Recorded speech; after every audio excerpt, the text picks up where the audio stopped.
The chair was made of white oak. Merritt had built it in the winter of 1981 in the garage on Pike Street, working on Sunday mornings when the children were still asleep and the house was quiet enough that he could think. He had taken 3 weeks on it, longer than the job required, because he was not the kind of man who hurried anything he wanted to last. The joints were mortise and tenon, no nails, the way his father had taught him. The seat was curved, slightly carved, to fit the shape of a person who would sit for long hours. And on the underside of the seat, in a place no one would ever see unless they knew to look, he had carved her name into the wood with a finishing chisel. Marvella, just that, her name in the grain of the oak. She was sitting in that chair on the morning they came to tell her what her life would be from this point forward. It was January in Harlan, Kentucky. The cold that comes to the mountains of eastern Appalachia in January is not the wet cold of the lowlands. It is dry and sharp and absolute, the kind of cold that settles into old houses through every gap and crack and makes the rooms feel smaller than they are. The coal stove in the corner had gone out some time in the night. Marvella had not relighted it. She had been awake since 4 in the morning, sitting in Merritt's chair by the window, watching the darkness outside the glass turn slowly from black to the particular gray-blue of a Harlan winter dawn, and she had not seen any reason to get up and tend the fire. She was 72 years old. She had $380 in a savings account at First Federal. She had a pension from her husband's years of work that came to exactly 1 month's minimum wage. She had no property in her name, no lease agreement that would hold in a court of law, and 90 days left before the house she had lived in for 15 years would be sold by people who had never met her to people she would never know. And her children were coming. Emerson arrived first because Emerson always arrived first. He was 52 years old, and he had the bearing of a man who had decided somewhere in his 30s that efficiency was a form of virtue. He wore a black suit that had been pressed that morning. He came through the front door without knocking, the way children do when they have decided that a parent's home is still at some level their own. His wife, Vashti, followed him in smoothing her coat, not looking at Marvella directly. Araminta came next from Louisville. She had driven 3 hours, and she looked tired in the way that people look tired when they are tired of more than just the drive. Cornelius came last, parking his truck at the curb, wiping his hands on his jeans as he walked up the front path, even though he had not been working. It was a habit. He had always done it. The 3 of them stood in Marvella's living room, and Marvella sat in Merritt's chair, and for a moment no one said anything. The room was cold. Through the front window, the bare oak tree in the yard moved slightly in the wind. The branches made no sound. Emerson cleared his throat and looked at his phone, and then said what he had come to say. "Mom, you should have planned your own life better." 11 words.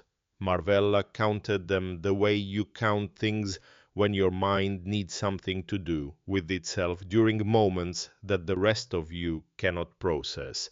11 words for 40 years of mornings at that chair, 40 years of staying up past midnight with a needle and thread so that Emerson could have the eyeglasses he needed in 3rd grade, so that Araminta could have the antibiotics when her ear infection would not clear, so that Cornelius could have the soccer cleats when the school season started, and she had calculated and recalculated the monthly budget until she found the number that made it possible. 40 years of the Singer machine in the corner of whatever room they were living in the hum of it at night, a sound the children had grown up falling asleep to, and now Emerson was looking at his phone and had found 11 words for all of it. Marvella did not say anything. She kept her hands flat on her thighs and her spine straight, and she looked at her oldest son with the clear, steady gaze that she had learned from her mother and her grandmother before that, the gaze that said, "I am listening, and I am not afraid of what you are saying, and I will not give you the satisfaction of watching me break." The proposal was, Emerson explained, a place called Harlan Valley Senior Living in Middlesbrough. He had done research. He presented this research as evidence of his care. The facility had good reviews, medical staff, on-site meals, provided activities. The cost fit within her pension, with a small supplemental contribution divided 3 ways among the siblings. It was, Emerson said, the most sensible option given the circumstances. "You're 72 years old," he said. "Living alone isn't sustainable without emergency infrastructure." Marvella looked at him for a moment. Then she said in a voice that had not changed in register or tone, only in weight, "Emerson, I took care of you on my own. I took care of your father for the 2 months and 12 days between his diagnosis and the day he died. I kept this house for 15 years without a single late payment, and now you come here and tell me the solution is a nursing home." "It's a senior living facility," Vashti said, with the particular smile she used when she wanted to seem kind, while saying something that was not kind. "The terminology has changed." "I understand what it is," Marvella said. "You're being dramatic," Emerson said. "I'm being precise," Marvella said. The room went quiet again. Araminta was looking at the window. Cornelius was looking at the floor. Neither of them said anything, and their silence was its own kind of answer, and Marvella understood it. She had known somewhere in the part of her that had been knowing things about people her whole life that this was how it would go.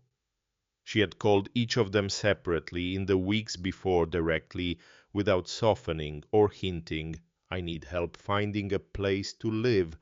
I cannot do this alone." And they had each found their version of the same response. Emerson was looking into options.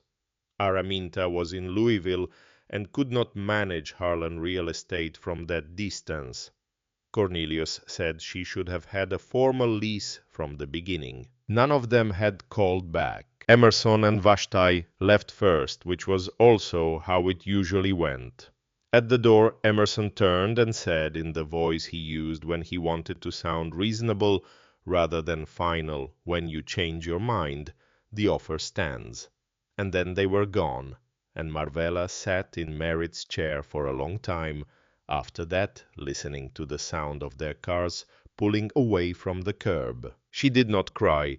She had done enough of that in the years after Merritt died, those first months when she would wait until she was sure the house was empty, and then sit in this same chair and let it happen. She had learned eventually that grief like weather passes. What she was feeling now was not grief. It was something colder and more specific, and she needed to think. She got up, went to the kitchen, and put the kettle on. The house on Cedar Street had been hers in the way that a rented house becomes yours after long enough, which is to say, not legally, but in every other sense that matters to a person who has lived somewhere for 15 years. She had planted the pomegranate tree in the backyard 6 years ago from a cutting that her grandmother Tempe had given her decades before, a cutting she had carried carefully from place to place through 3 moves before she finally got it to take root on the 3rd try. She had put in the herb garden along the south wall. She had repainted the kitchen twice. She had hung the photograph of herself and Merritt on the wall by the window, the one taken at Tempe's property on a summer afternoon in the early years of their marriage, the two of them laughing at something outside the frame of the shot, both of them not yet knowing how little time they would turn out to have. Stanley Pritchard had been a decent man. He had owned the house, and he had never once raised her rent beyond what was fair, and their arrangement had been based on nothing more than mutual goodwill and a handshake, which was how things were done between certain people of a certain generation in Harlan, Kentucky.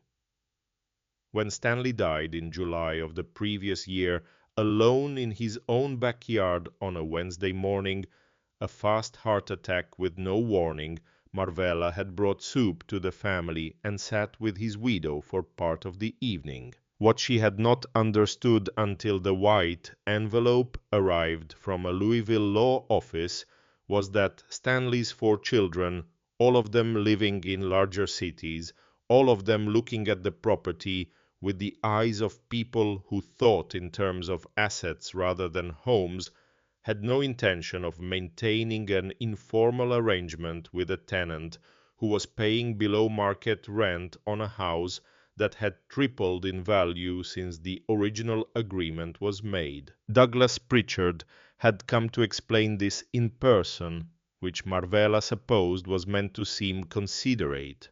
He was 50 years old, and he had the careful, pleasant manner of a man accustomed to delivering difficult news while making it seem like generosity. He explained about probate and market conditions and the 90-day window, and he smiled throughout the conversation, and when he left, Marvella understood clearly that she had no legal recourse and no leverage and very little time. She had gone to Emerson's office that same afternoon. Emerson's office on Market Street had the particular character of an office that is meant to communicate success and permanence with shelves of law books he rarely opened and framed diplomas on the walls. His secretary, a young woman whose presence Vashti had mentioned twice in oblique ways that Marvella had chosen to interpret as intended, showed Marvella in with professional courtesy. Emerson listened to her with the attention of a man who was simultaneously monitoring his computer screen. He explained that verbal agreements had no legal standing in probate situations, that the Pritchard heirs were within their rights, that there was nothing to be done, and then he said they would figure something out, and his tone was the tone of a person making a small note to revisit a minor issue at a later time. On her way out through the reception area, Marvella heard Vashti's voice through the slightly open door to Emerson's inner office. Vashti was on her phone. "He's with his mother again," she said. "Another situation. I keep telling him we can't be her solution forever." Marvella stopped walking. She stood still in the reception area for a moment next to a small table with a bowl of mints on it, and she processed what she had heard. Then she kept walking out through the glass front door and down the steps to the street, and she did not mention to Emerson then or afterward that she had heard his wife say the word forever in reference to a help that had never once been asked for in 20 years. She had been 7 years old the first time she held a needle. Her grandmother Temperance Hartwell, whom the family had always called Tempe, had been sitting at the kitchen table in the house at Clover Branch Hollow, about 20 miles from Harlan, on a warm April afternoon, and she had been embroidering on white linen while she talked and listened to the radio and drank her coffee, her hands moving as if the work required no conscious direction. Little Marvella had watched from across the table with her chin resting on her folded arms until Tempe looked up and laughed and said, "Come here, then." She had put the linen in the hoop and placed it in Marvella's hands.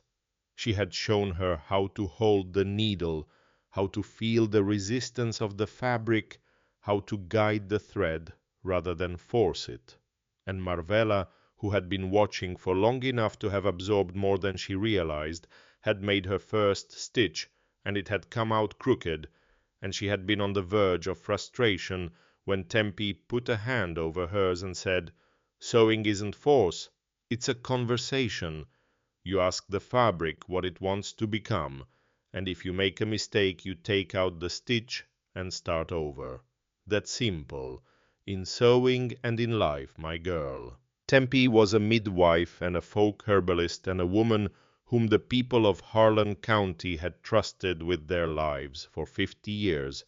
She was not a small woman in any sense.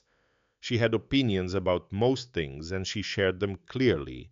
But she also had a quality that Marvella would spend the rest of her life trying to cultivate and never quite fully achieve, which was the quality of absolute attention.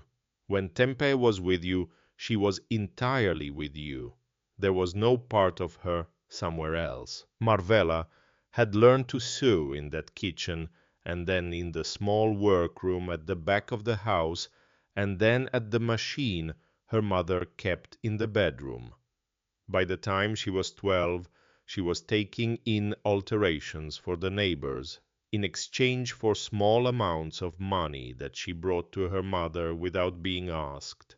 By 15, the parish priest had asked her to embroider the napkins for the Corpus Christi celebration, and she had worked 3 weeks on them by lamplight and refused the payment he offered, saying it was a gift. She opened her own workshop at 18.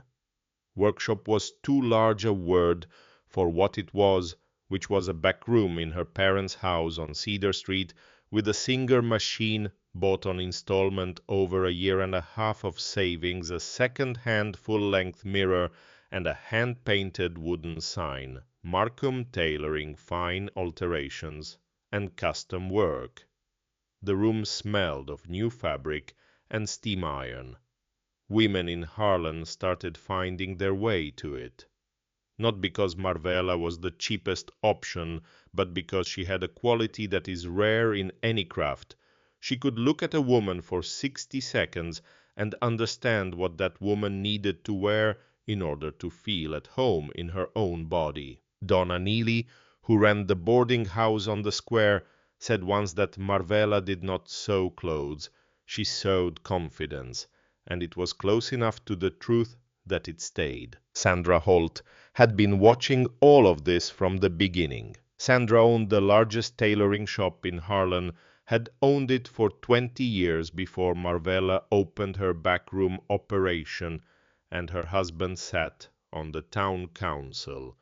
She was not a cruel woman in an obvious way, but she was a practical one, and when Marvella's reputation began to spread, Sandra began doing what practical people do when they feel a threat they cannot confront directly. She began talking. Nothing outright, just the small precise comments that land in the right conversations and take root over time. That Markham girl, God love her, no foundation to speak of. Mother was a laundress, father was in the mines, said with a sympathetic shake of the head, said to exactly the right women in exactly the right social positions to ensure that the words would travel. This was the first layer of a name that would eventually be built for Marvella by other people, and Sandra had laid it before Reverend Hollis Prater ever arrived in Harlan. Merritt Markham came into Marvella's life on an ordinary Friday afternoon in October through the most unremarkable possible series of events. She was coming back from the market with 2 bags of groceries when the handle on the right bag gave out, and everything inside it distributed itself across the stone sidewalk with the thoroughness that only gravity applied to round objects can achieve. Oranges rolled in 4 directions, a bag of flour split, A jar of lard spun down the slight incline of the street with a speed that suggested it had been waiting for exactly this opportunity. Marvella stood for a moment with an expression that had not yet decided whether to be amused or defeated. And then Merritt Markham, who had been coming the other direction, carrying a toolbox, set the toolbox down on the sidewalk and ran after the oranges without saying a word. He came back with 5 of them. The lard jar had gone into a storm drain, and he returned, holding it by 2 fingers, tilted slightly, with the expression of a man handling a piece of evidence. "This one's done," he said, with the gravity of someone reporting a serious development, "but the oranges are fine." Marvella looked at him, he looked at her. They laughed at the same moment, and that was as she would tell it later, the whole story in miniature. Merritt was 26 years old, and he was a carpenter, son of a carpenter, grandson of a carpenter, a lineage of men who understood wood the way musicians understand pitch. He had the hands of a man who worked with them every day, calloused on the palms, scarred from saw and chisel, but precise in the fingers, attentive. Marvella noticed the hands.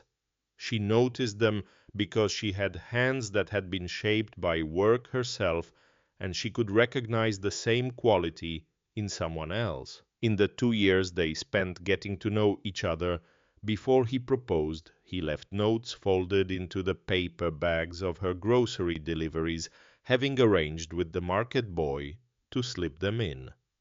The notes were simple, in his slightly left-leaning handwriting: "Thought of you when I saw that blue fabric in the window on Main Street.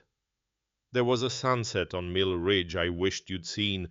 She kept every one of them in the cedar box he made for her the first Christmas of their courtship.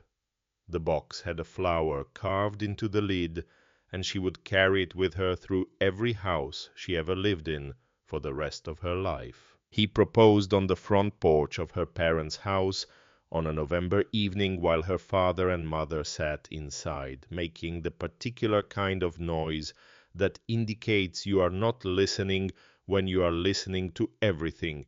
There was no ring. He explained he was saving for one that was worth giving her. She said yes before he finished the sentence.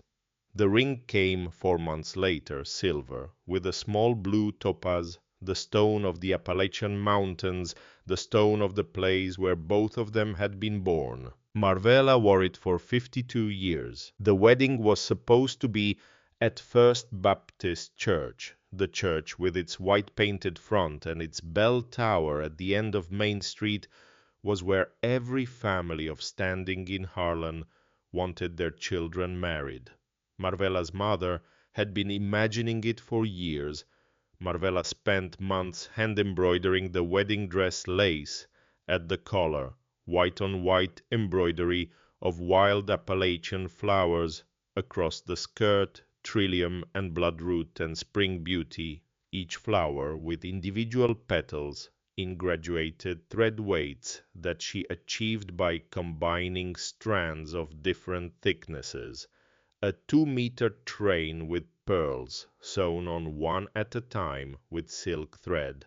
It was the finest work she had ever done, and she knew it, and she did every stitch of it, thinking about Merritt. Reverend Hollis Prater had arrived at First Baptist 2 years earlier in 1973. He was 53 years old, from Nashville, with a divinity degree and the kind of deep resonant voice that sounds like it was designed for the pulpit. He had silver-gray hair that had gone that way early, which gave him an authority that seemed almost theatrical in its perfection. Harlan had not had a minister like him before. Within a year of his arrival, he had become the most powerful civilian presence in the community outside of the county sheriff. Marvella had been sewing vestments and altar linens for First Baptist for 3 years before Prater came. She continued the work after his arrival. At first there was nothing unusual about his manner toward her. He was professional, attentive, appreciative of careful work. But Tempe, who had been watching men her whole life and had developed a practitioner's eye for the ones whose attentiveness carried a particular kind of weight, saw it before Marvella named it. She saw the way Prater found reasons to stop by the tailoring shop when no alteration actually required his presence. She saw from the window of the Collins house on a Wednesday morning in late summer Prater reach for Marvella's arm on Maple Street, and Marvella's arm pull away, and Marvella's pace increase in the way that says everything without saying anything. Tempe went to Marvella that week. Marvella said she was handling it. She said she was fine. She said she did not want anyone to worry. Tempe knew Marvella well enough to know all of that was true, and also to know that some situations are not about individual strength. They are about the structure of power. And Prater had a great deal of power. What Prater did not know when he went to the elders of First Baptist with his story about Marvella Markham was that two people had seen and heard things they were not supposed to see and hear. The first was Opaline Simmons, the church secretary. Opaline was a quiet woman in her 40s who had spent her adult life in service to the congregation with a sincerity that was entirely genuine. On an afternoon in the late summer, she had walked down the hall toward the vestry office with a folder of papers, and had stopped outside the partially closed door when she heard Prater's voice, and then Marvella's voice, and then Prater's voice again, saying words that she stood in the hallway and heard clearly. "If you say anything, I'll make sure no one in this town looks you in the face again. My word is worth more than yours." Opaline stood there until she could no longer hear voices. Then she walked back the way she had come and did not speak of what she had heard to anyone. The second was Fletcher Owens, who ran the hardware store on Main Street and whose second-floor window looked out over the intersection where Marvella walked home on weekday afternoons. On a Tuesday in August, Fletcher had watched Prater follow Marvella from the direction of the church all the way to the corner of Maple Street twice, attempting to stop her by positioning himself in her path, twice being walked around with a firmness that left no ambiguity, and then standing at the corner watching her go with an expression that Fletcher, who was 62 years old and had seen enough of the world to know what things meant, recognized immediately. When the elders of First Baptist met and Prater spoke, and the decision was made to deny Marvella Markham the use of the church for her wedding, Tempe went looking for what she needed. Opaline Simmons cried when Tempe found her. She said she knew she had done wrong by staying silent. And then she picked up a pen and wrote down everything she had heard, with the time and the date and the exact words, and she signed her name at the bottom. Fletcher Owens wrote 3 pages in the careful handwriting of a man accustomed to keeping precise records, describing what he had seen on that Tuesday afternoon with the thoroughness of a police report. He signed his name as well. Tempe went to the bishop. Prater found out before the meeting. He came to see Tempe with the quiet confidence of a man who understood where the real power in such situations lay. He did not threaten directly. He did not need to. He said with perfect gentleness that Tempe was a respected woman, and that she had no reason to spend the final years of her life doing further damage to a reputation that was already suffering. Tempe understood everything he was not saying. She was afraid. She took the letters back and said nothing. Marvella and Merritt were married on a Monday morning in March at the Harlan County Courthouse. There was no reception. There was no family present from either side. Merritt wore a white shirt and beige trousers. Marvella wore a green dress she had made herself. Because the white dress was in a box, she could not yet bring herself to open, and because she had decided she was not going to cry on her wedding day. She was going to get married. Merritt was waiting at the courthouse steps with a bunch of sunflowers, the ones that grew wild in the fields north of town, bright and unpolished and absolutely themselves. When he saw her coming down the street, he walked out to meet her rather than waiting. "You look beautiful," he said. "You're making that up." "I'm being serious." There were no photographs. They could not afford a photographer. The only visual record of that morning was a pencil sketch that Marvella's younger sister Rose drew from memory later that afternoon. Two people at the courthouse steps him with the sunflowers, her in green, both of them laughing. Rose had captured something true in the drawing the same way that sometimes a simple sketch captures what a photograph cannot, which is not the surface of a moment, but its temperature. Marvella kept the sketch in the cedar box until the day she died. The years that followed were years of building.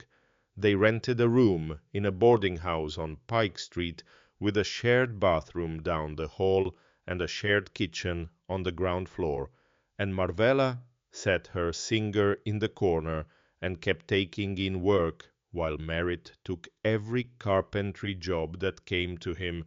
They saved with the discipline of people who know that no one is going to catch them if they fall. They did not go to restaurants. Marvella made her own clothes and altered Merritt's. Their vacations were weekends at Tempe's property at Clover Branch, where they ate from the garden and the hen house, and Merritt helped with the repairs that Tempe's late husband had left undone. Emerson was born in 1974, before the courthouse wedding, which in Harlan in 1974 was one more complication in a life that already had enough. Araminta came in 1976, Cornelius in 1979, 3 children in 5 years. Marvella raised them largely on her own, not because Merritt was absent, but because Merritt was a man whose form of love was labor, who left before dawn and came home after dark and ate his dinner and helped bathe the youngest when he could, and slept the sleep of the genuinely exhausted. Marvella did not resent this. She understood work, what she would not have tolerated, and what she never needed to tolerate from Merritt was anyone suggesting that he was not a good father, because a good father in the calculus of their life was a man who went back out there every morning so that his children had shoes. By 1982, her tailoring workshop had grown enough that Sandra Holt felt the shift. Sandra came to the shop on a Tuesday afternoon that Marvella would remember clearly for a long time. She sat down, crossed her ankles, and made what she presented as a business proposal that Marvella come to work under the Sandra Holt name, her skills providing the quality, while Sandra's name provided the reputation and the client base. In exchange, Sandra would stop mentioning certain old stories to certain new clients. The implication was delivered with perfect smoothness, without a single word that could be quoted as a threat. Marvella looked at Sandra for a moment. "No, thank you," she said. Sandra uncrossed her ankles and stood. "All right, then," she said, and she left. She never came back. She did not need to. The old stories had already been seeded in enough places to do their quiet, persistent work without any further tending. The tailoring work continued. The reputation grew the way genuine things grow without drama, through the accumulation of satisfied customers and word passed between women who had found someone they trusted. Marvella took on weddings, graduations, alterations, commissions from women who drove from neighboring counties because they had heard about what she could do. She sewed the wedding dresses of women in a town that had decided years earlier that she was not fit to be married in a church. The bitter irony of this did not escape her. She simply did not speak of it. Stanley Pritchard had been a fair landlord and a decent neighbor, and when he died without warning in his backyard on that July morning, something in the arrangement of Marvella's life came quietly undone. The white envelope from Louisville arrived in October, 90 days. On the last day of the year, with 10 days left before the deadline, Emerson came with Vashti and made the case for Harlan Valley senior living, and Marvella sat in Merritt's chair and said what she said, and Emerson said she was being dramatic, and the meeting ended badly. And 2 weeks after that, the three children came together on a cold Thursday morning and stood in a row on the front sidewalk, while Marvella loaded the last box into Cornelius's truck, and Emerson stepped aside to make a phone call and said clearly enough for Marvella to hear through the open car window, "Let her go. In 2 weeks she'll come back crawling and take the facility." Marvella heard it. She did not acknowledge having heard it. She watched the pomegranate tree from the back seat of Cornelius's truck as they pulled away from Cedar Street, the last few red fruits hanging above the wall, and she closed her eyes, and when she opened them, the street was gone. At the Harlem bus station, she bought a ticket to the stop nearest Clover Branch Hollow. While she waited on a plastic chair, she opened her handbag and took out the manila envelope she had carried for 40 years. Inside was a key, iron heavy rust at the edges, but solid at the core, about 4 inches long with a metal loop at the top. Tempe had pressed it into her hand from her deathbed with words that Marvella had carried ever since. When you have nothing left, when everything seems lost, go to the sanctuary. She had $380 in her wallet, a small suitcase on the floor beside her, the cedar box with Merritt's notes and Rose's pencil sketch inside, and a key that had waited 40 years for whatever it opened. The bus left at 2 in the afternoon. Marvella watched Harlan disappear through the window. The church spires, the courthouse where she had been married, the ridge of Black Mountain to the east, all of it getting smaller and then gone behind the first curve in the road, and then there was only the winter landscape of the Appalachian Plateau, bare trees and brown grass, and the gray sky above, and the road going forward, and the key in her hand. The bus dropped her at a crossroads. There was a gas station with one working pump, and a sign that had been faded to near illegibility by 15 years of eastern Kentucky weather. There was a gravel lot. There was a building that called itself Hadley's General Store, its windows lit against the gray afternoon with the particular warmth that small lit windows have when the world outside them is cold.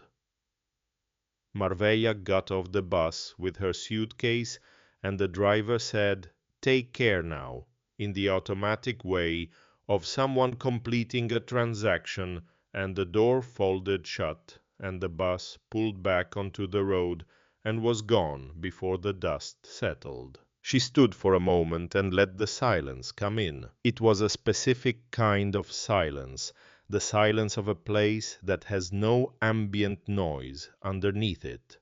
No traffic, no machinery, no collective hum of 10,000 lives being lived in proximity.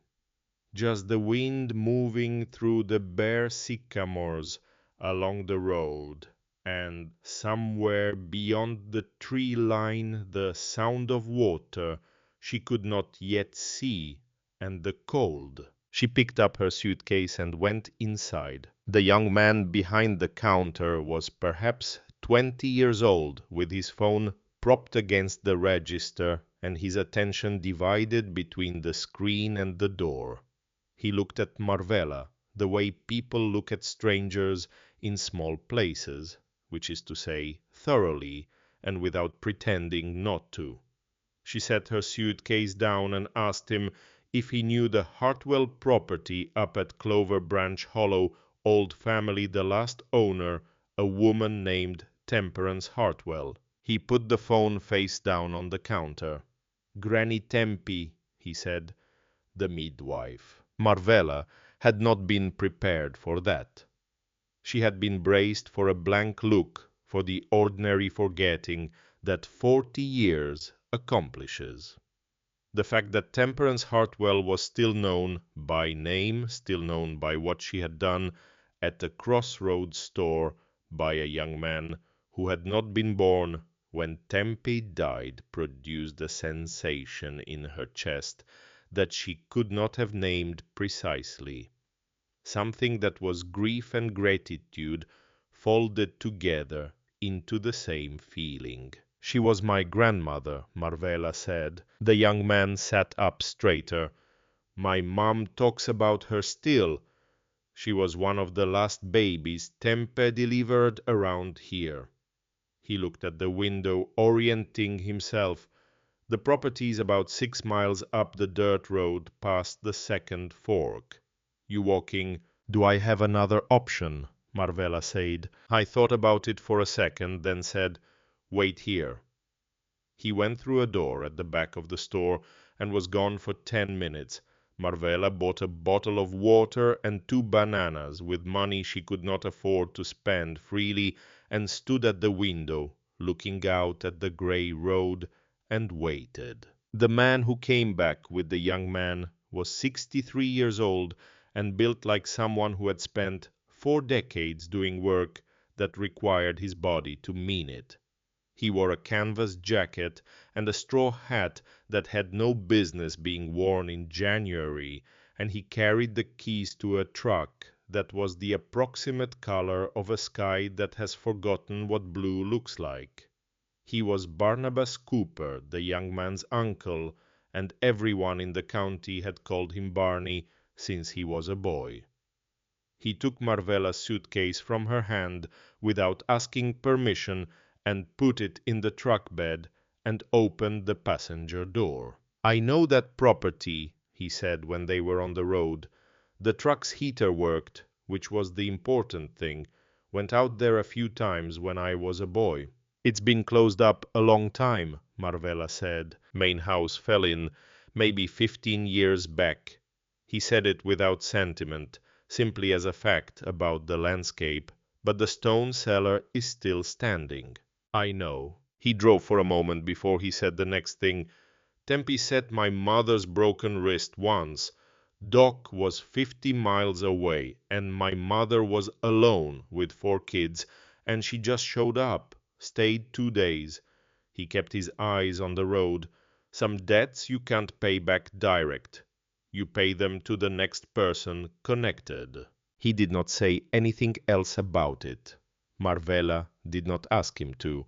That was the whole explanation, and it was sufficient, and they both understood that. The 6 miles of dirt road moved through country that had its own rhythms entirely separate from the town. Bare hardwood ridges against the pewter sky. A creek running alongside the road for half a mile fast and clear over limestone. 2 old farmhouses set back from the road, smoke coming from chimneys, the particular self-sufficiency of Appalachian winter. Then the road narrowed, and the tree canopy thickened, and the light changed quality, and Barney slowed the truck and stopped where the track became indistinguishable from the surrounding field. "End of the road," he said. "Property starts here." Marvella got out and looked. The land had done what land does when people stop managing it, which is to say, it had returned to its own purposes, with complete indifference to what had once been imposed on it. The grass was waist-high in places, stiff and winter-bleached, bending in the wind. The shapes of what had been pathways were still faintly visible as depressions in the growth, the memory of human intention persisting in the earth even after the intention itself was gone. 3 old sugar maples stood in a formation near what had been the yard, their trunks broad and their bare upper branches spread like the exposed system of something that lives underground. And in the center of the open space, where the house had been, there was a mound of vegetation-covered rubble, broken roofing tin and rotted timber, and sections of wall that had chosen different moments to stop holding up. The mountain had been patient.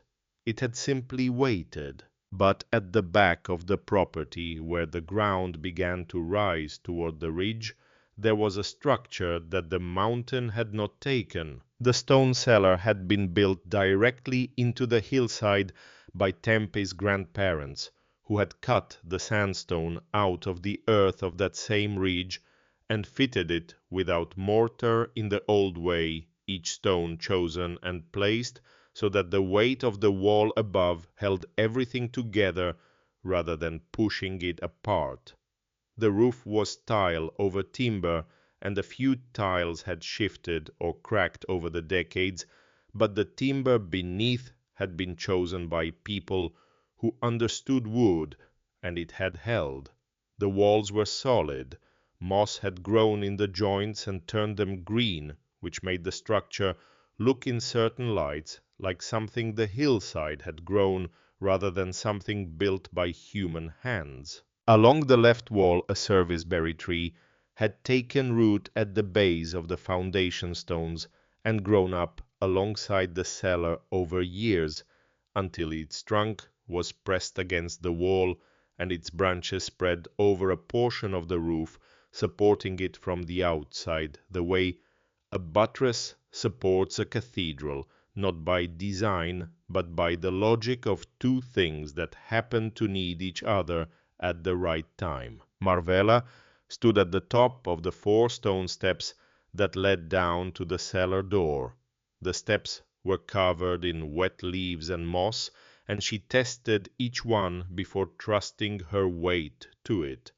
The door was dark wood, weathered nearly black, fitted with iron hardware that matched the key she was holding. Her hands were unsteady, not from cold, though it was cold, from something she could not name, some combination of the 40 years that had accumulated between this moment and the last time she had spoken to Tempe in any form that felt like a real conversation. She put the key in the lock. It went in more easily than she had expected, as though the mechanism had been maintained, or as though it simply recognized what belonged to it. She turned it. There was resistance for just a moment, the resistance of iron that has been still for a long time, and then something inside the lock shifted and released, and the door swung inward on hinges that moved without sound. The smell came first, old wood and stone, and the cold dry smell of earth that has been enclosed and still for a long time, and underneath those things faint and persistent and entirely impossible, given the 40 years of sealed darkness, the smell of lavender. Marvella stood in the doorway and breathed it in and did not move. She had not smelled that smell since the last visit to Clover Branch, when Tempe was still alive in the small bedroom off the kitchen, where Tempe kept dried lavender in sachets in every drawer and on every window sill, because she said it kept the mind clear and the spirit settled. The smell had no business being here. The physics of it made no sense. And yet there it was, real and specific, as though someone had opened one of those sachets this morning. She turned on the flashlight she had thought to pack and went inside. The cellar was roughly 20 feet long and 13 feet wide, with a ceiling so low that Marvella had to bend slightly to walk without scraping the stone overhead. The floor was packed earth, hardened over generations to something approaching the density of concrete. Along the left wall, old farm tools hung on iron pegs, a mattock, a scythe, a hay rake, a hand plough. The wood of the handles had darkened with age, but the iron was still firm. Along the right wall, wooden shelves held clay and glass jars, most of them empty, a few containing the grey powder that had once been herbs. In the far corner, covered by a plastic tarp that had maintained its integrity better than it had any right to, after this many years, was a wardrobe. Marvella had known it would be here. Tempe had mentioned it over the years in ways that had seemed like passing comments about furniture, and had apparently been something else entirely. The wardrobe was black walnut, 7 feet tall and 5 feet wide, with carved feet and paneled doors, and the kind of construction that does not apologize for existing. Appalachian black walnut hardens as it ages rather than decaying, and this one had been aging for at least 100 years, and it was standing in that cellar with the absolute patience of something that intends to outlast everything around it. Marvella removed the tarp. She ran her hand along the door panel. The wood was cool and slightly rough under her fingers, in the way of old walnut that has never been varnished, only worked with oil over decades. There was a second lock at the center of the door, smaller than the cellar lock, but made from the same iron. She tried the same key. It turned. Inside the wardrobe, 3 things: a wooden box with a hinged lid and metal clasps about 16 inches long, a package wrapped in brown craft paper and tied with sisal twine, thick and wide and folded in the shape of something large and flat, and a plain white envelope, aged but intact, with a single word written on the front in a handwriting that Marvella had not seen in 40 years, and recognized immediately the slanted and deliberate cursive of a woman who had learned to write when penmanship was treated as a form of character. Marvella. She took the envelope and sat down on the cellar floor with her back against the wall, the flashlight propped against the shelf to give her enough light to read, and she opened it. 14 pages of school notebook paper written on both sides, the handwriting changing across the pages as Tempe had aged, and her hands had become less reliable but never less careful. The first line read, "My Marvella, if you are reading this, it is because the moment I always knew would come has finally arrived, the moment when you have nothing left and need everything." She read the whole letter once standing up, then sat down on the cellar floor and read it again. Tempe had known about Prater from the beginning. She had seen the pattern before Marvella named it, because she had spent her life paying attention to patterns that other people could not afford to see clearly. She had found Opaline Simmons, who had heard Prater's threat through the vestry door and had written it all down when asked. She had found Fletcher Owens, who had watched from the hardware store window and had written 3 pages of precise testimony about what he saw on that August afternoon. She had gone to the bishop. Prater had found out.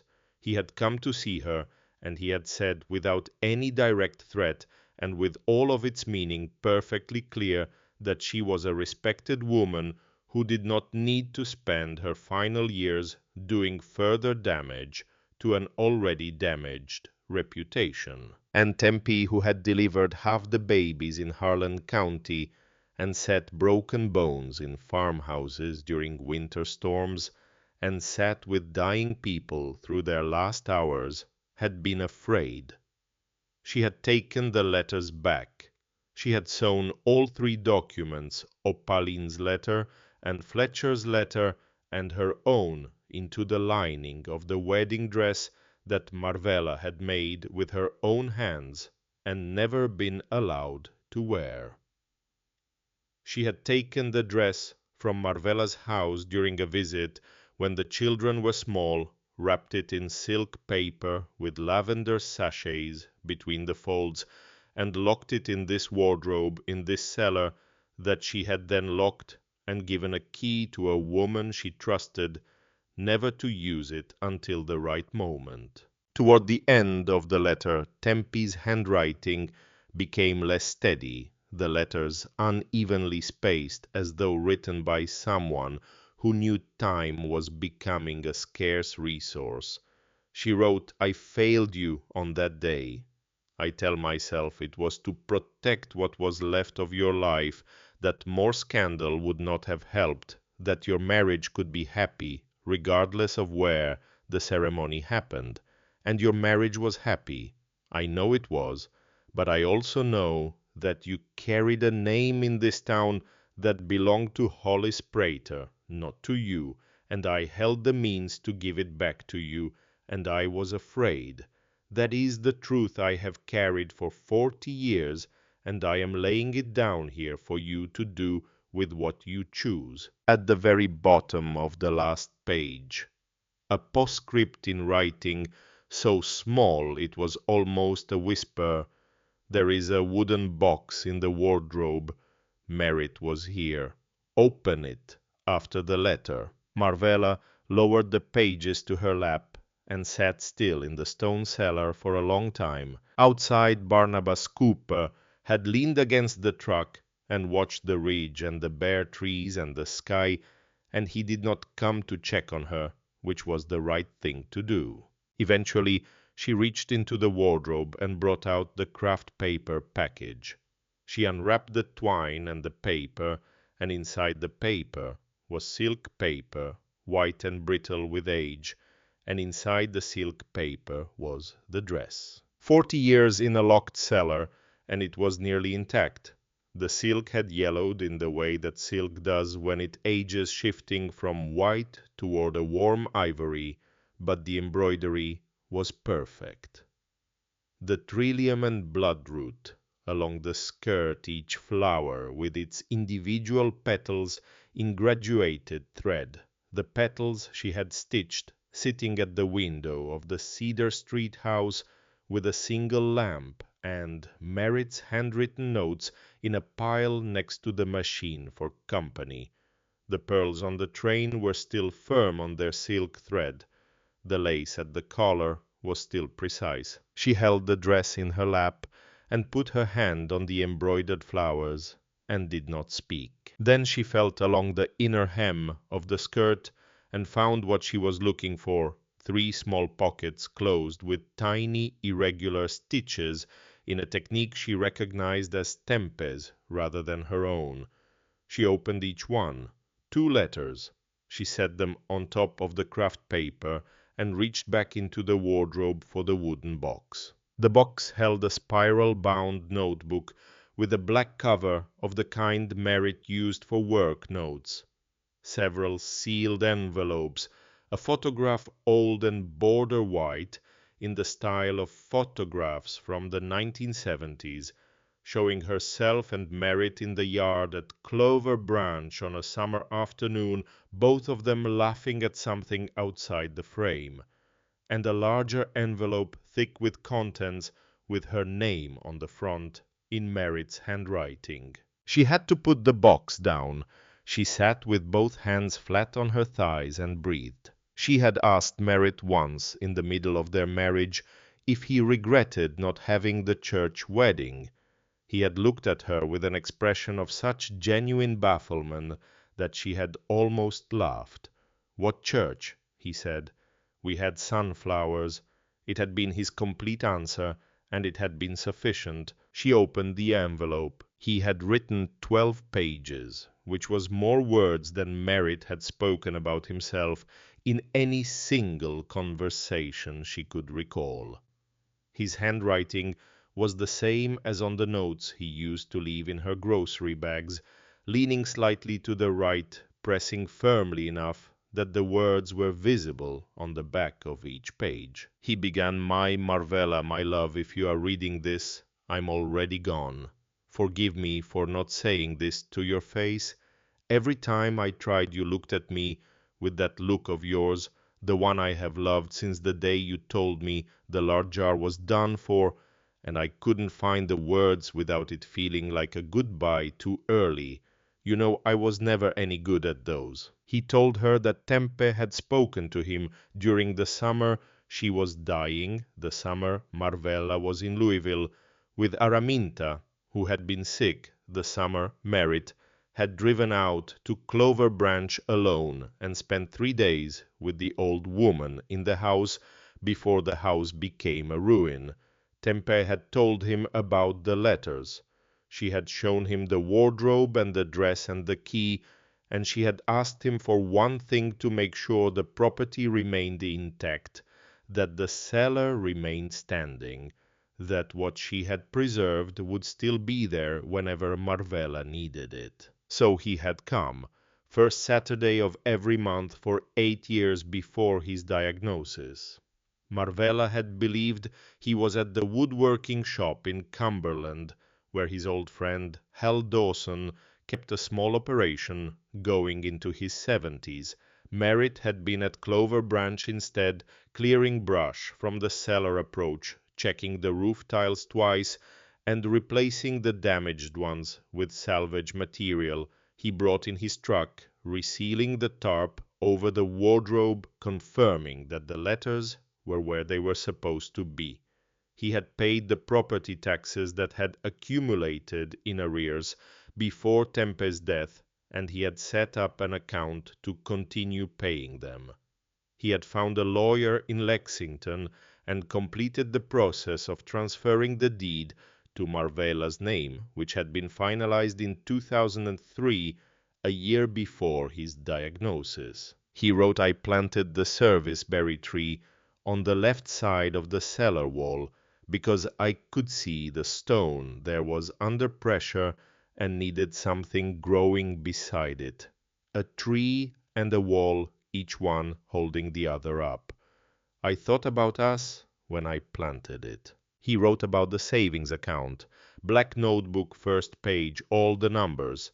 He had put money in every month for years, from the extra work he took on, quietly the jobs Hal Dawson sent his way, the odd commissions that he had not mentioned at home because he knew that Marvella would tell him to spend it on the family and he had other plans for it. The balance was $47,300, not a fortune, enough for dignity, enough for a beginning, enough that she would never have to ask anyone for anything. He wrote, "You are going to be fine. I need you to know that I know this not as hope, but as fact. You were always the stronger of the two of us. You just never had a place where that was the official record." He wrote about Prater, still alive as of the writing, 80 years old, Sunday mornings at the farmer's market, the deference of people who had decided he was irreplaceable without ever questioning why. Merritt wrote, "I wanted to go to him many times. You know I did. You always said it would not change anything, and you were usually right about everything, so I let it be. But I looked into it. Opaline Simmons and Fletcher Owens signed those documents as sworn statements. A lawyer who specializes in civil cases knows what to do with that. If Prater is still alive when you read this, and if you want to, you have what you need. If you don't want to, If you would rather walk away and begin somewhere new and never look back, that is also right. There is no wrong answer here. There is only what you choose. The last line of the letter read, "Not one day went by that I was not the luckiest man alive." The postscript: "The serviceberry should be bearing fruit by now. Eat one for me." Marvella sat in the stone cellar for a long time after that. The flashlight battery was beginning to weaken the light, going from white to faintly orange. She could hear the serviceberry branches moving against the roof in the wind, a sound like slow breathing. She could hear the spring somewhere beneath the hillside, moving through the earth in the dark, the way water does when it has been doing the same thing for so long that nothing can stop it. She had held a great deal in the past 40 years. She had held the humiliation of a town that had looked at her and seen someone else's story. She had held 3 children who became 3 strangers. She had held the years after Merritt died, the mornings in the chair by the window, the work of continuing to exist in a life that had become quieter than she had expected. She had held it all with the particular uprightness of a woman who had decided early on that she would not be defined by what had been done to her. But there in the cellar, with the dress on her lap, and the letter in her hands, and the smell of lavender that had somehow survived 40 years of sealed stone and shadow, she put it down. She wept the way people weep when they have been carrying something so long they forgot they were carrying it, and the surprise is not the grief itself, but the relief. She wept for Tempe, who had known and had been afraid, and had spent 40 years with the guilt of that fear. She wept for Merritt, who had driven out here alone every first Saturday, for years checking the roof tiles, confirming the letters were in the lining, planting a tree because a wall needed something to lean on. She wept for the dress, for the version of herself who had stitched those flowers in the spring of 1976, with the absolute confidence that they would be worn at the ceremony she had been planning her whole life. When it passed, she sat up and wiped her face with the back of her hand and breathed. Barney Cooper was still at the truck. He had not come to check on her. He had simply remained present in the way that certain people remain present, not intrusively, but as a fact. When she came up the cellar steps, he straightened and looked at her, and whatever he saw in her face told him what he needed to know, and what he said was, "You staying tonight?" "Yes," she said. I went back to the truck and came back with a sleeping bag and a Coleman lantern and a paper bag with a ham sandwich and an apple and a thermos of coffee in it. He set them inside the cellar door without comment. Then he said, "Water from the spring behind the north end of the ridge. Always been clean. Tempe drank it her whole life." He wrote a phone number on a piece of paper and held it out. "Anything you need." "Why are you doing this?" she asked. "Already told you," he said. He put on his hat. "Good night, Mrs. Markham." She ate the sandwich, sitting on the cellar floor with the Coleman lantern burning orange and warm beside her, and she read Opaline Simmons' letter and Fletcher Owen's 3 pages by that light, reading them the way she would read a legal document, carefully and twice, attending to specifics. Opaline's handwriting was small, and even the handwriting of someone accustomed to careful record-keeping. The words Prater had spoken through the vestry door were written out in quotation marks, exact and unambiguous. Fletcher's account read like a log entry, date, time, location sequence of events: 2 attempted interceptions on Prater's part, 2 refusals on Marvella's Prater, standing at the corner of Maple Street, watching her walk away. She put both letters back into their pockets in the dress lining. Then she opened the black notebook. The savings account information was on the first page exactly as Merritt had said. Bank name, account number, the access code written in his firm hand.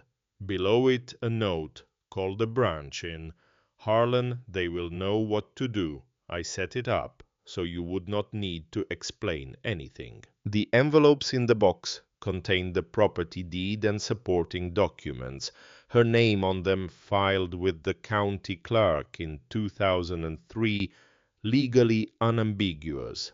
At the back of the envelope, a property appraisal from 2004, 32 acres of Appalachian hardwood, a permanent spring old-growth canopy, assessed at $280,000. She thought about that number for a moment.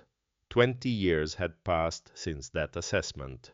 Eastern Kentucky land, with old-growth hardwood and a permanent water source, had not gone down in value. Her children had let her leave with 3 acres. They did not know what she owned. She put the notebook down and sat quietly for a while. The lantern cast long shadows up the stone walls, and the walnut wardrobe stood in the corner with its doors slightly open, and the whole cellar smelled of old stone and lavender and thyme, and she found that she was not angry.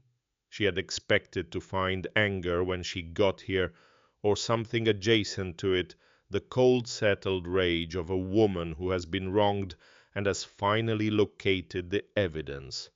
But what she felt instead was something more like clarification, the kind of feeling that comes when you have been looking at something in poor light for a long time, and someone turns a lamp on, and the shape of it is exactly what you thought it was, and you are not surprised, and you are not glad either, just clear. In the morning she would begin. She slept on the cellar floor that night in Barney's sleeping bag, with the lantern turned low, and the wardrobe standing watch over her, and the spring moving under the hill in the dark, and when she woke before dawn to the sound of a barred owl calling from the ridge, she lay still for a moment and thought not yet.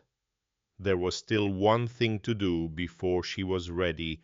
She needed to see what she had been carrying. She got up, opened the wardrobe, and took out the dress. She worked by lantern light until the sun came up through the cellar's ventilation gaps, and then by the thin gray light of a January morning, and then by the full cold light of a Kentucky winter day. She had her sewing kit in her handbag, because she had never in her adult life gone anywhere without it. Scissors, needles, thread in 3 weights, the tools of 40 years. She removed the 2-meter train, first carefully preserving every inch of it, setting it to one side on the craft paper. She shortened the skirt to below the knee. She removed the cathedral-length veil and set it aside. She lowered the neckline from the high ecclesiastical collar it had been designed with to a clean open cut that was dignified and simple and right for a woman of 72 who intended to stand in a public square in broad daylight and be fully present. She made every adjustment without a mirror by feel, by the accumulated knowledge of a body that had spent 4 decades understanding how fabric relates to the human form. When a shoulder seam ran too tight from the years of change, she let it out by a 1/4 inch and reset it without hesitation. At 9 in the morning the dress was finished. It was not a wedding dress any more. It was something better for the purpose she had in mind, a floor-length gown in aged ivory silk, with Appalachian wildflowers, embroidered down the length of the skirt, perfectly fitted, perfectly proportioned, the work of someone who had spent a lifetime in exactly this craft, and who had never not once compromised on what the work required. She put it on. Barney arrived at 10, with coffee and cornbread, wrapped in a dish towel, as he had apparently decided was now his practice, and he set them on the step without ceremony, and looked at her and the dress, and said nothing for a moment. Then, "You're going to town." "Sunday," she said. "The market." Barney nodded once, the slow, considered nod of a man taking in information and deciding what to do with it. "I'll drive," he said. But it was still Friday, and before Sunday there was something else to do. She asked Barney to take her into Harlem on Saturday afternoon, not to the square, not to Main Street, to a house on Birchwood Road, where a man named Beaumont Slade lived, a man who had been Harlan County's sheriff for 28 years before his retirement, a man who had been a young deputy in 1976, and who had lived in this town every year of the 4 decades since. Barney parked at the curb. Marvella walked up the front path alone. Sheriff Beaumont Slade, 70 years old, answered his own door in a flannel shirt and reading glasses pushed up on his forehead. He was a large man, the kind of large that is entirely structural, and he had the stillness of someone who has spent a long career watching situations rather than rushing into them. He looked at her. He took a moment. Then he said, "Mrs. Markham."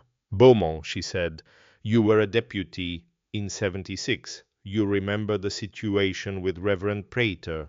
It was not a question. Slade was quiet for a beat. "I remember," he said. "I'm going to the farmer's market Sunday morning," she said. "I have something to say to him in public. I'm not asking you to do anything at all. I just wanted you to know ahead of time." Slade looked at her steadily for a long moment. The reading glasses on his forehead caught the afternoon light.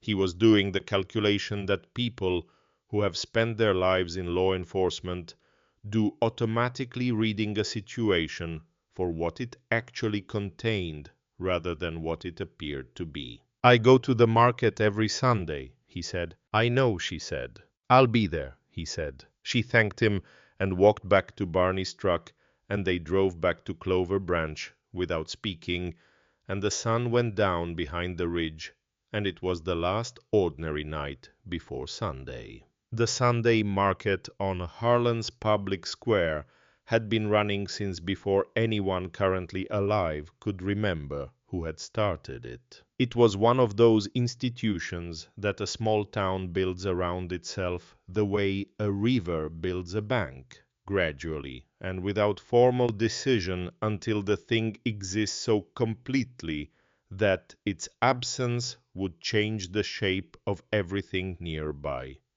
Farmers came from the hollows and the ridge communities with what the season gave them. In January, that meant root vegetables and canned goods, and the hard winter cheeses, and the sourwood honey that kept through cold weather. There were women who sold quilts and wooden toys and dried herb bundles. There was a man from Leslie County who came every week with a portable griddle and made cornbread to order, the smell of it butter and stone-ground meal carried across the square from the moment he lit the burner. People came to buy things, but they also came because the square on Sunday morning was where Harlan remembered that it was a community and not just a collection of people living in proximity. News traveled across those tables. Decisions that would shape families for years got made in the conversations between one stall and the next, and for decades in one corner of the square near the sweets vendor, a man in a black hat had sat in a wooden chair that was carried out for him each week, and people had stopped to greet him, and the greeting had been a form of acknowledgment that certain people in a community are above the ordinary current of events. That was about to change. Barney parked on the street at the edge of the square at 8:45 in the morning. He turned off the engine and sat for a moment. He had not said much on the drive-in from Clover Branch, which was consistent with everything Marvella had come to understand about the man in the past week.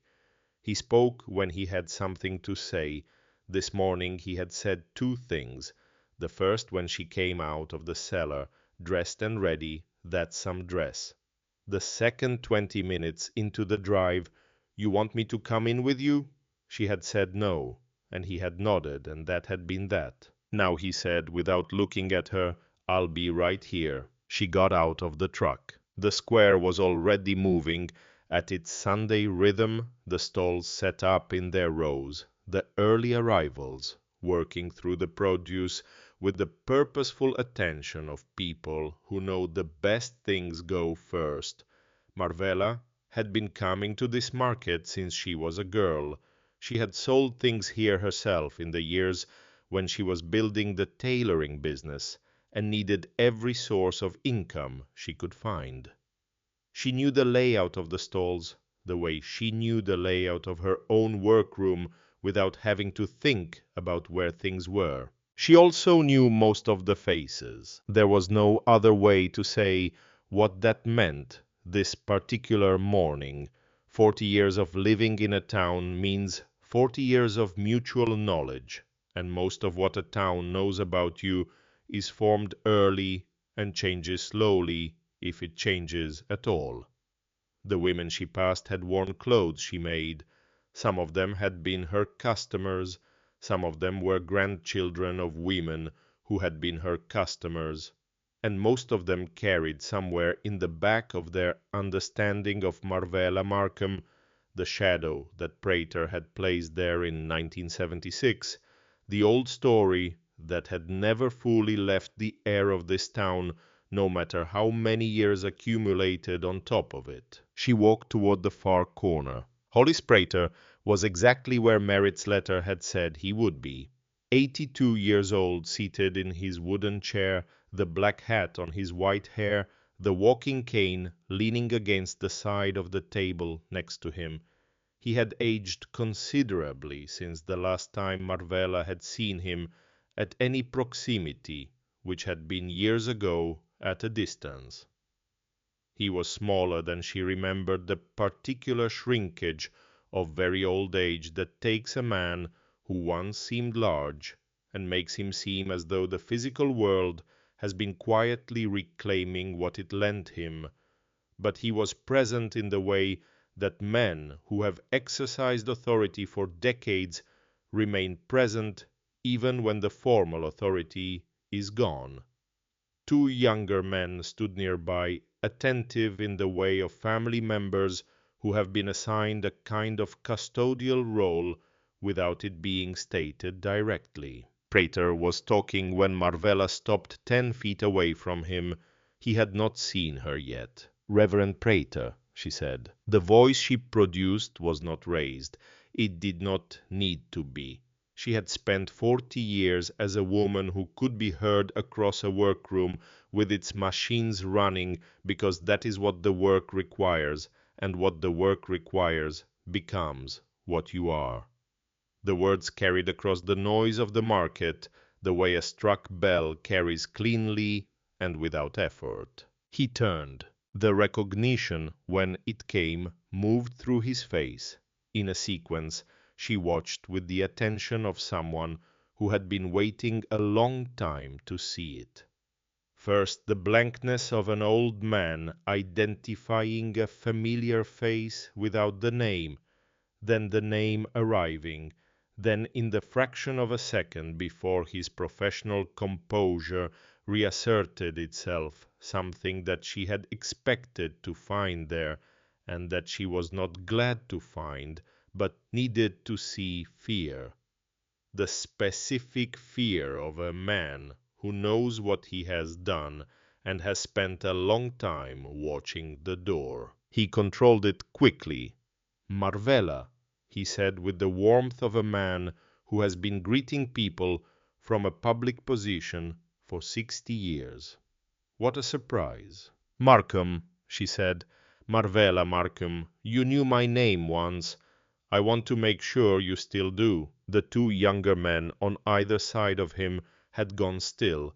The nearest stalls had gone quieter, not silent, not dramatically so, but the particular decrease in ambient noise that happens when a group of people, without consultation, decides that something worth attending to is occurring. Prater's composure was excellent. It had been built by decades of standing in front of congregations and delivering difficult news with authority. But composure is a skill applied to a situation, and the situation it was being applied to here was one he had not prepared for in a long time, if ever. "Of course," he said. "How are you, Marvella? It's been many years." "It has," she said, "40 approximately, since the year you went to the elders of this church and told them I was a woman of questionable character, that I had made unwanted advances toward you, that I was not fit to be married in the house of God." The square had gone substantially quieter now. The cornbread man's griddle was still hissing. A child somewhere near the vegetable stalls was asking her mother something. Otherwise, the only sounds were the ones Marvella was making. "My wedding was cancelled because of what you said. My husband's family was pressured to abandon our engagement. My family was humiliated in a town where they had lived with dignity for 3 generations." She paused for just a moment, not for effect, but because what came next required its own space.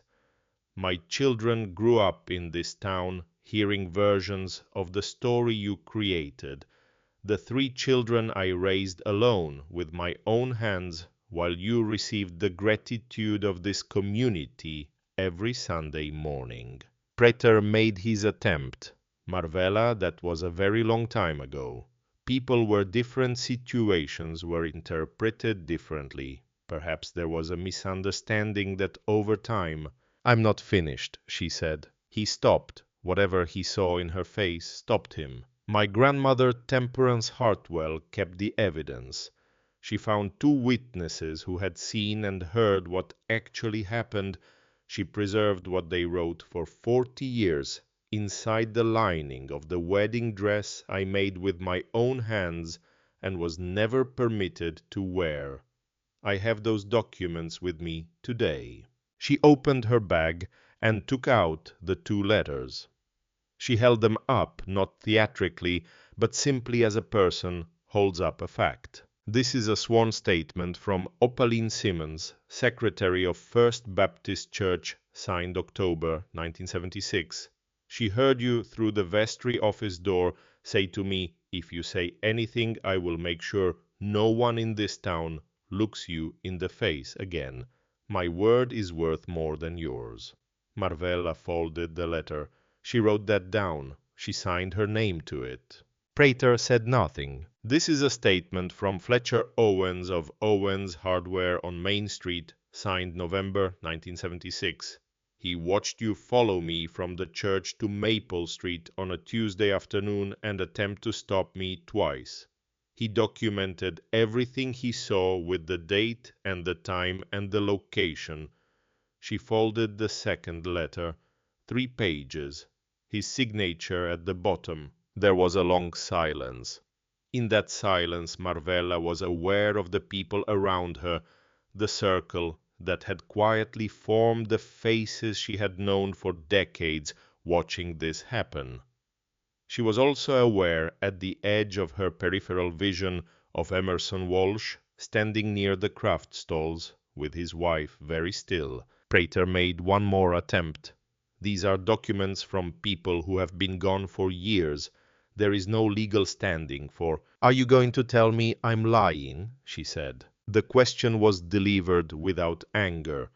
It was a plain question asked in a plain voice, and it had the quality of something that could not be walked back from once asked. "Are you going to tell me I'm lying one more time in front of all of these people who have known us both for 40 years?" The silence that followed was the longest Marvella had ever heard in this square. Then Hollis Prater said, in a voice that had lost everything it had been built out of the authority and the warmth and the careful public presentation of a man who had stood at a podium for 60 years, "No." His cane struck the pavement once. "No, it happened the way you said." From the edge of the gathered crowd, Sheriff Beaumont Slade set down his coffee cup on the nearest table and walked forward until he was standing beside Marvella.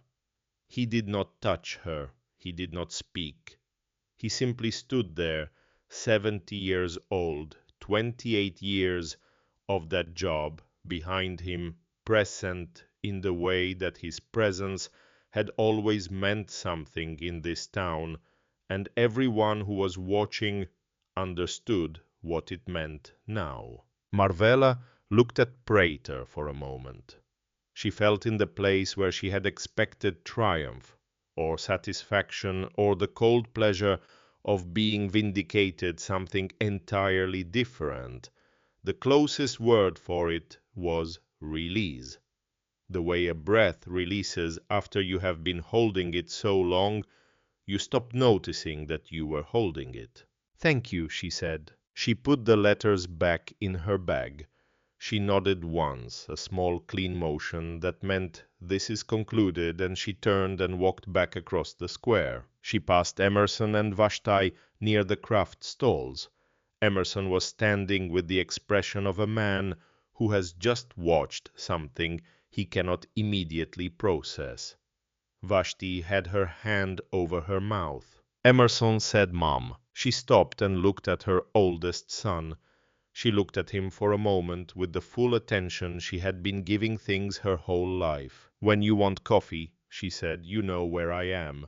She walked to Barney's truck. By Monday morning, a 16-year-old girl named Kayla, who had been standing near the honey stall with her phone, had uploaded the video to 3 platforms, and by Tuesday noon it had been seen by people in 37 states who had never heard of Harlan, Kentucky, and who watched a woman in an embroidered ivory dress say true things to an old man in a black hat in a small-town farmer's market, and felt for reasons they could not fully articulate that they had needed to see it. The responses came in the order that consequences come when something is exposed to air after a long time in the dark. Prater's family released a statement on Tuesday.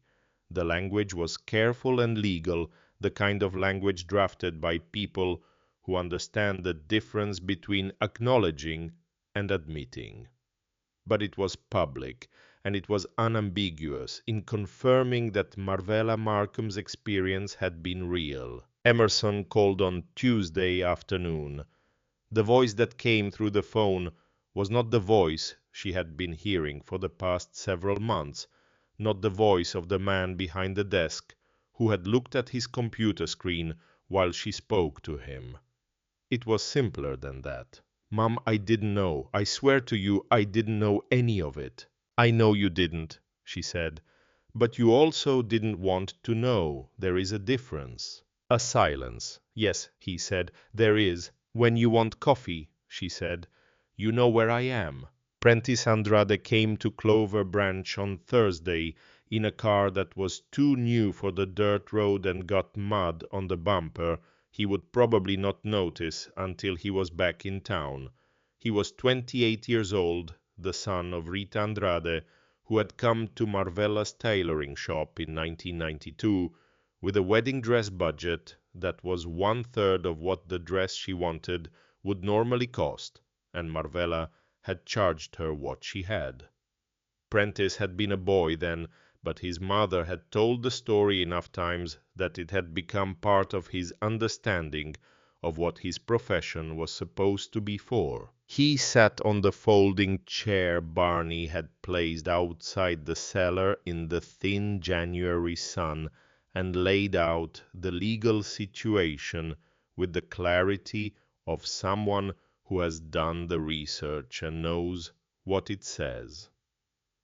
Opaline Simmons and Fletcher Owens were both deceased, but the documents they had signed met the standards for prior testimonial evidence under Kentucky civil law. The case would be filed as defamation and intentional infliction of emotional distress. Prater had family assets that were substantial. "I'll take it pro bono," Prentice said, "all the way." "Why?" Marvella asked. "My mother wore her wedding dress for 23 years of anniversaries," he said.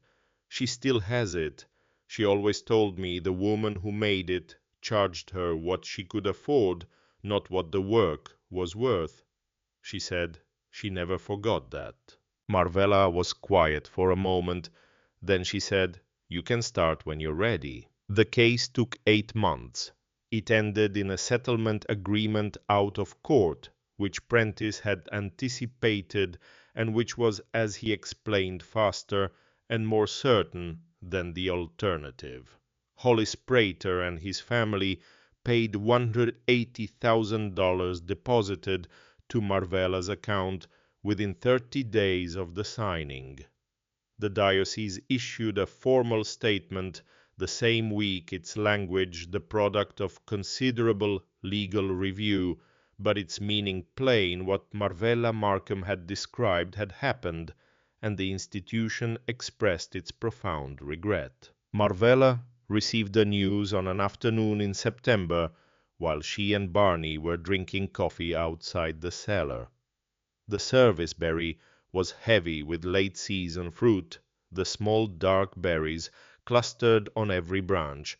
She sat with the phone in her hand for a moment after Prentice finished talking, looking up at the ridge, where the old-growth hardwood was beginning to turn, the hickories going gold, and the sourwood going red, and the whole ridge becoming the thing it became every October. "The serviceberry's bearing," she said. "Been watching it," Barney said. She got up, picked a handful of berries from the nearest branch, and ate them, standing there in the thin September sun.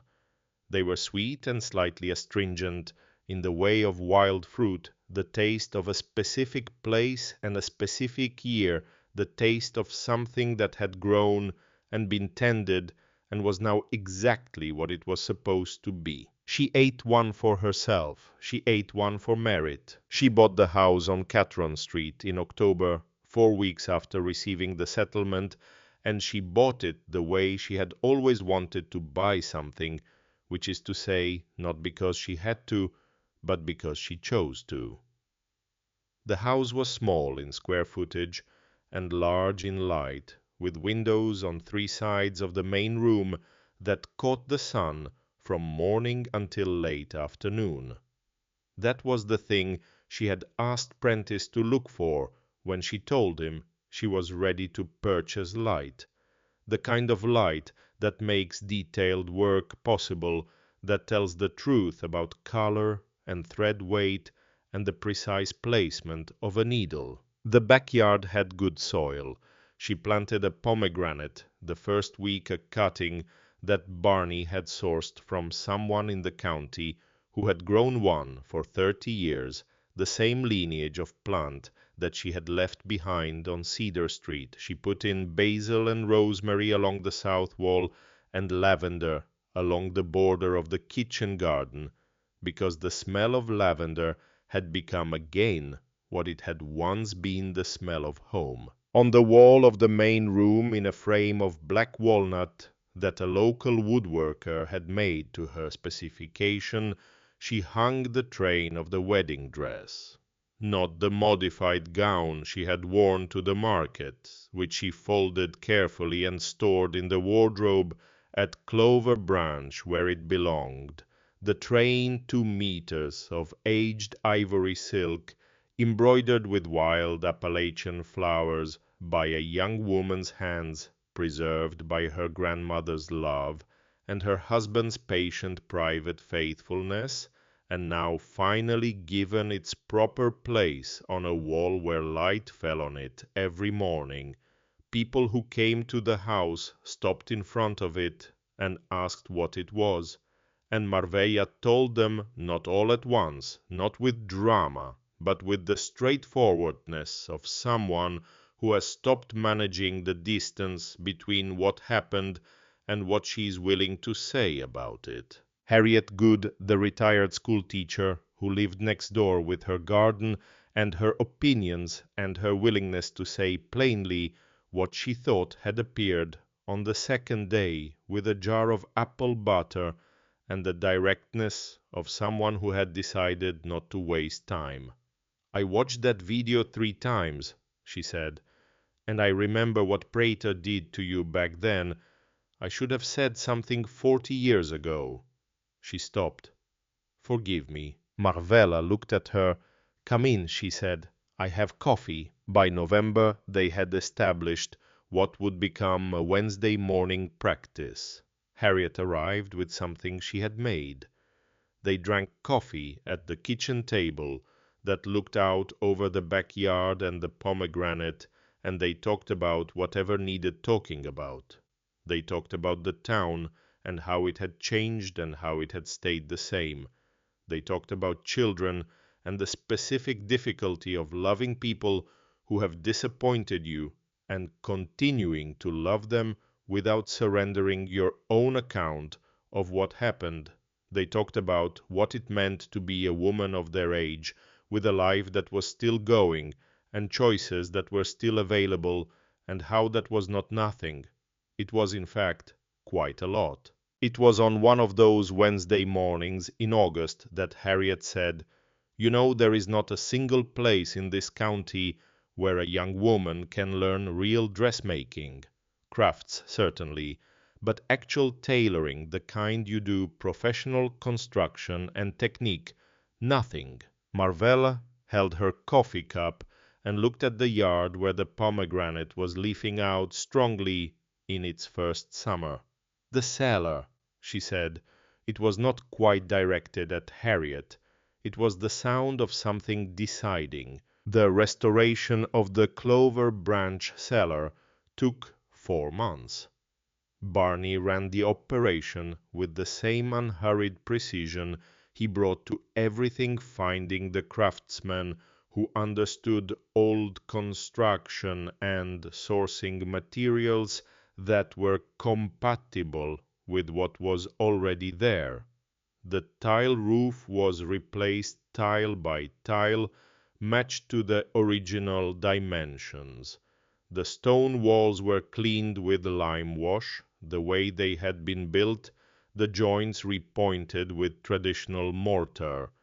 The floor was left packed earth, where it was solid, and received salvage hardwood planks, where specific areas needed leveling, the planks chosen by the same woodworker who had made Marvella's picture frame selected for grain and age. Skylights were cut into the new roof sections, where the timber permitted 4 of them, small and deep, admitting columns of light that moved across the cellar floor through the course of the day and turned the stone walls warm at certain hours in a way that made the space feel not like a basement, but like something that had been built specifically for the work of close attention. The walnut wardrobe was restored by a specialist from Berea who spent 6 days on it, cleaning and conditioning the wood and adjusting the hardware so that the doors opened without resistance,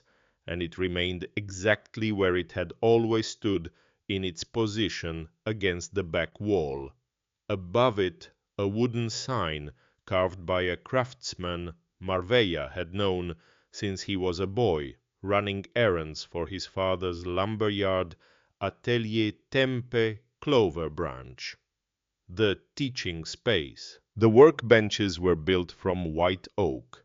3 sewing machines occupied the main bench, 2 vintage Singers that a woman in Leslie County had been storing in a barn since inheriting them from her mother, and had sold to Marvella for less than their worth, because she knew who Marvella was, and 1 modern machine for specific technical requirements.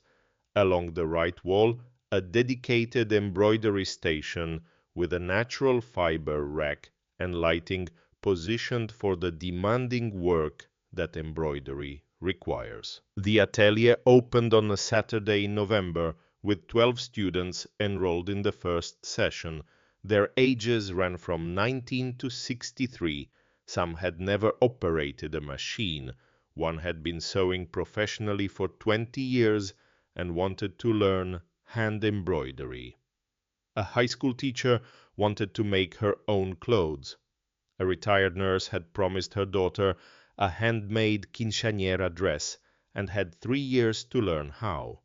Marvella taught Saturday mornings from 8 until noon, and on other days the space was supervised by a woman named Winifred Beauchamp, a professional seamstress from the county, whom Marvella had approached with a straightforward offer and a salary she did not negotiate downward. The community responded in the particular way of small Appalachian towns when something genuine takes root in their midst, which is to say, quietly and practically, and with lasting effect.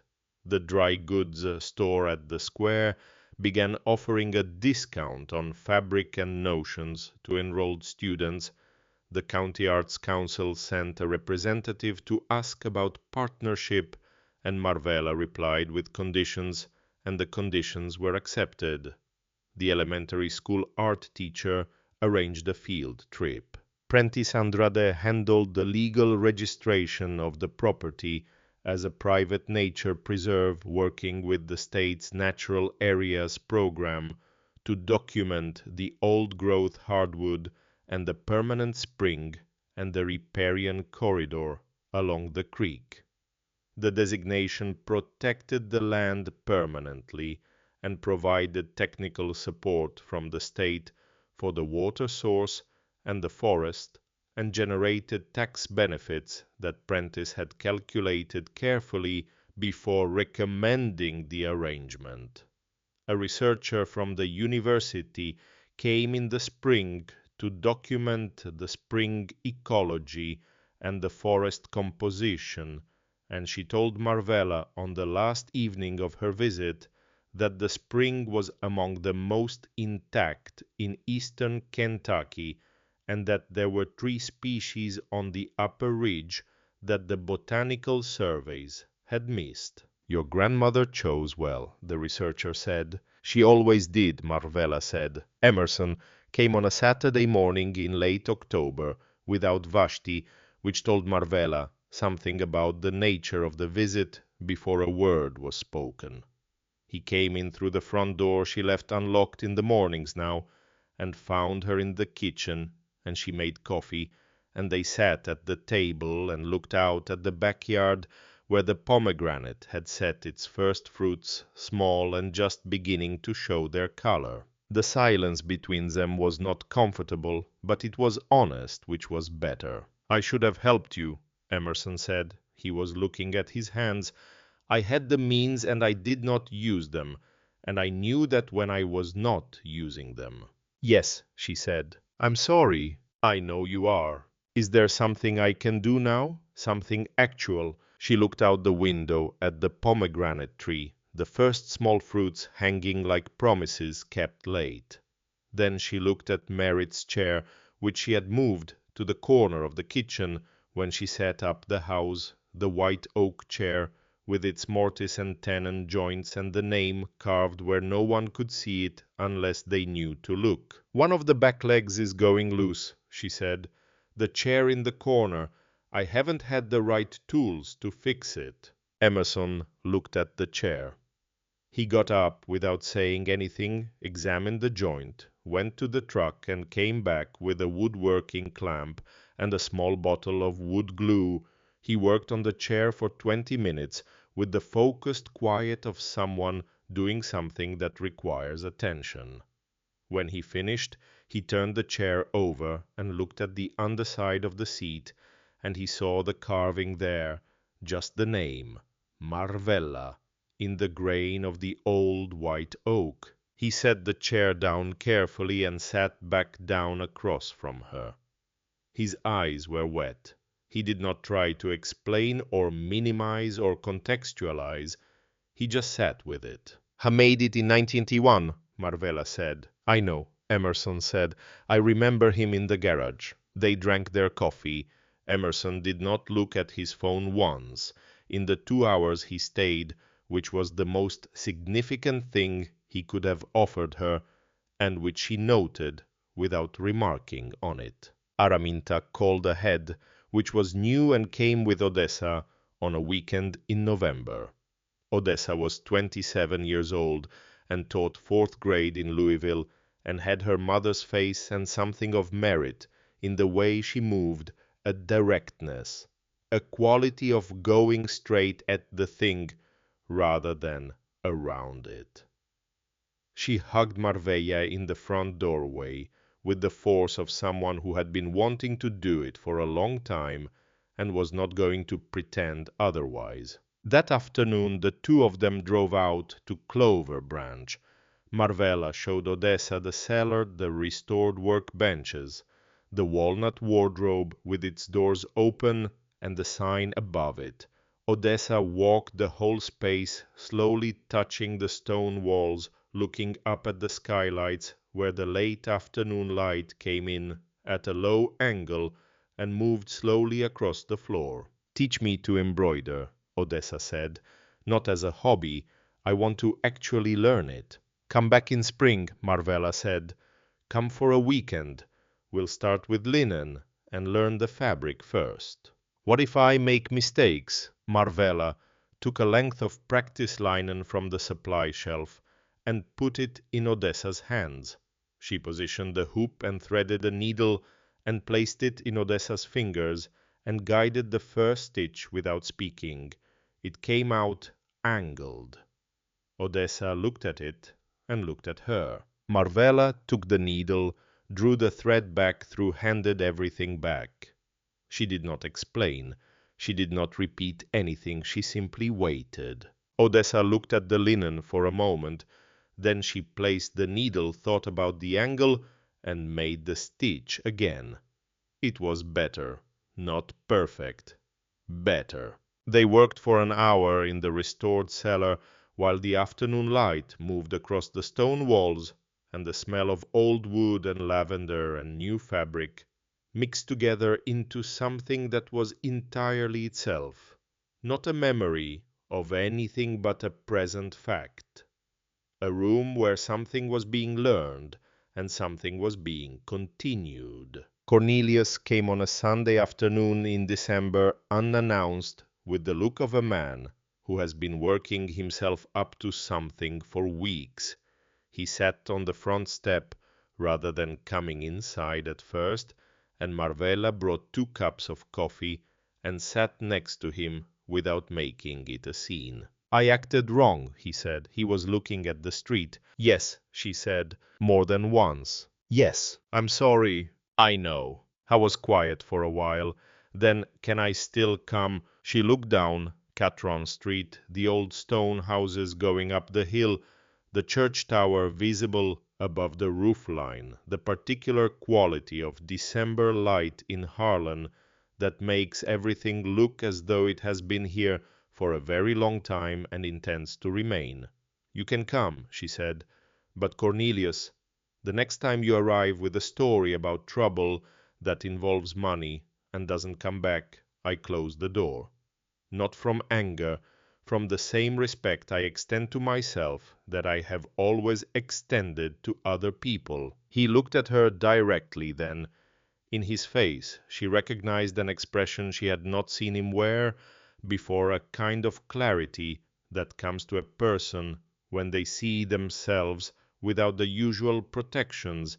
He said, "That's fair." They sat on the front step until the cold drove them inside, and she made soup, and they talked about things that had nothing to do with the past several months, about Cornelius's shop and the winter work and the hunting dog.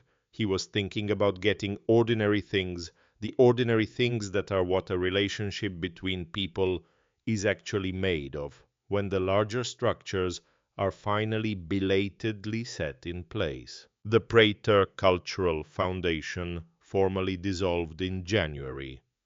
The announcement attracted a brief article in the Lexington paper, which was then briefly recirculated alongside the original video, and then it was done. Hollis Prater was living at his son's house in Louisville and had not returned to Harlan. The wooden chair that had been carried to the square for him each Sunday morning was gone, and the space where it had stood was simply part of the square, again unremarkable, available for anything. Marvella did not feel the absence of him the way she had felt the presence of what he had done. What she felt was more like the difference between a room with a persistent draught and a room after the gap in the wall has been sealed, not dramatically different, just correct.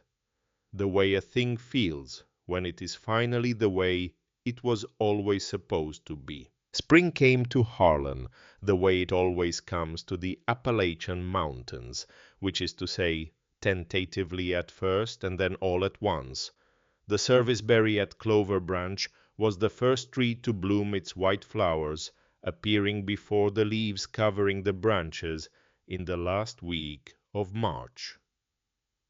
Marvella drove out to see it on the first warm Saturday, and she stood at the top of the cellar steps and looked at the tree and the restored roof and the stone walls in the early spring light, and she thought about Merritt making that drive every first Saturday for 8 years alone, checking the roof tiles, confirming the letters were where they needed to be, planting this tree because a wall needed something beside it. She had been given by the two people who loved her most and had done their best loving in the spaces she could not see, something that she was still learning how to receive.